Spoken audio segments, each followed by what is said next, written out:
नव्याने जिल्हा परिषद सभागृह अस्तित्वात आलेलं आहे। जिल्हा परिषदेचे अध्यक्ष, उपाध्यक्ष, सभापती गावागावात दौरे करत आहेत, गावातल्या काय अडचणी समजावून घेत आहेत। हे समजावून घेत असताना मूळ उद्देश गावातील लोकांच्या समस्या मिटवणे हा उद्देश ठेवून हे पदाधिकारी गावागावात जात आहेत, तालुक्याला भेट देत आहेत।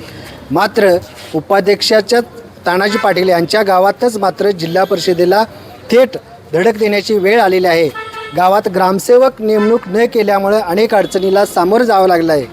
20 ते 25 हजार लोकसंख्या असलेल्या या गावात 50 कर्मचाऱ्यांची संख्या, या कर्मचाऱ्यांचं पगारसुद्धा तटलेले नाही आहेत।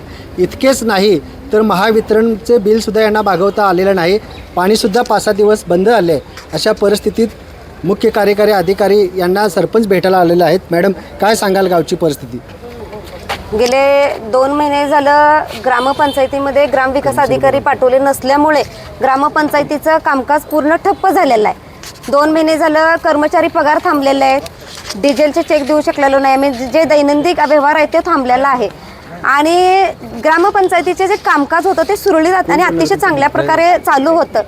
पण जिल्हा परिषदच्या उपाध्यक्षांना काय सडबुद्धी सुचली हे मला ठाऊक नाही आहे। आणि त्यांनी आढावा बैठकीमध्ये मला वाटते संदीप धनवडे यांची तात्काळ बदली केली आणि ती बदली झाल्यानंतर आम्ही सर्वजण पंचायत समितीला बदली का केला, कामकाज सुरळीतपणे सुरू असताना बदली का केला हा जाब विचारण्यासाठी आल्यानंतर संदीप मला वाटतं बीडीओनी राहुल खोत म्हणून हे ग्रामसेवक पाठवले।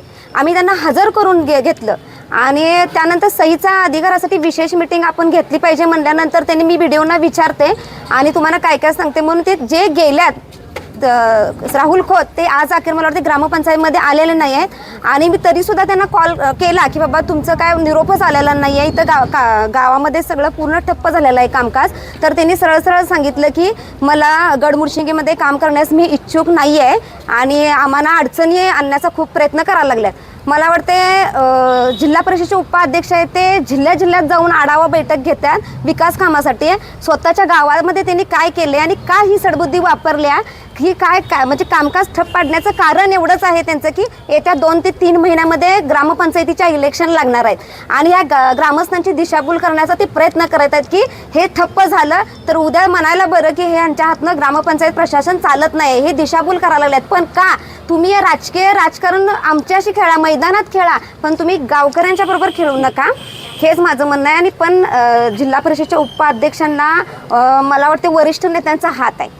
दक्षिणचे आमदार यांचं मतदारसंघ असताना सुद्धा ही अवस्था गडमुडशिंगीमध्ये होत्या, ही दुर्दैवाची गोष्ट आहे। आणि मला वाटतं आमदार साहेबांनी खरंच एखादी चांगली बुद्धी त्या सडबुद्धी असणाऱ्या उपाध्यक्षांना दिली तर खरंच चांगलं होईल।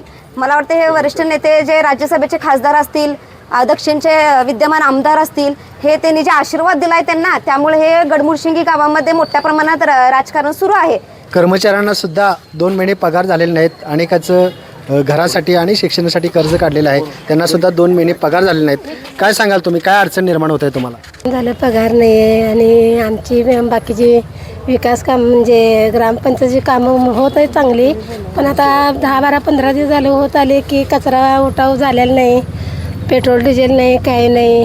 हीच आहे की हे आता आणि आम्ही कर्मचारी कामगार आहे, हे आम्हाला परत काम करावंच लागणार आहे। काम केल्याशिवाय आमच्यात काही चालतच नाही। पण हे आणि घाण दुर्दैव हे सगळे काही गोष्टी जे आहेत का नाही ते आम्हाला परत करावं लागणार आहे। तर यासाठी चांगला प्रतिसाद आम्हाला मिळाला तर चांगलं होईल। कचरा टाकण्यासाठी जे वाहन आहेत त्याच्यामध्ये डिझेल टाकायला सुद्धा पैसे राहिलेले नाहीत, कारण ग्रामसेवकाच्या सहीशिवाय पैसे निघत नाहीत, असा आरोप कर्मचारी करत आहेत। अजून काय सांगाल? 2 महिने झाले आमचा पगार नाही, पगार झाल्याशिवाय आमचं चालणारच काय? दुसरी कामच नाहीत आम्हाला, हप्ता आहेत आमचं, घरात पोरांचं शिक्षण आहे, मग आम्ही काय करणार ते पगाराशिवाय?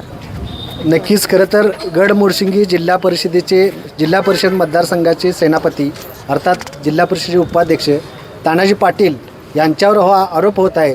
त्यांनी या जनतेला वेठीस धरला असा आरोप होत आहे। त्यांना चांगली बुद्धी देऊ आणि ग्रामपंचायतीचा अधिकारी नेमण्यासाठी कोणतीही अडचण निर्माण करू नये अशी मागणी ग्रामस्थ घेऊन येत आहेत। प्रशांत सोयेकर, आवाज इंडिया, कोल्हापूर।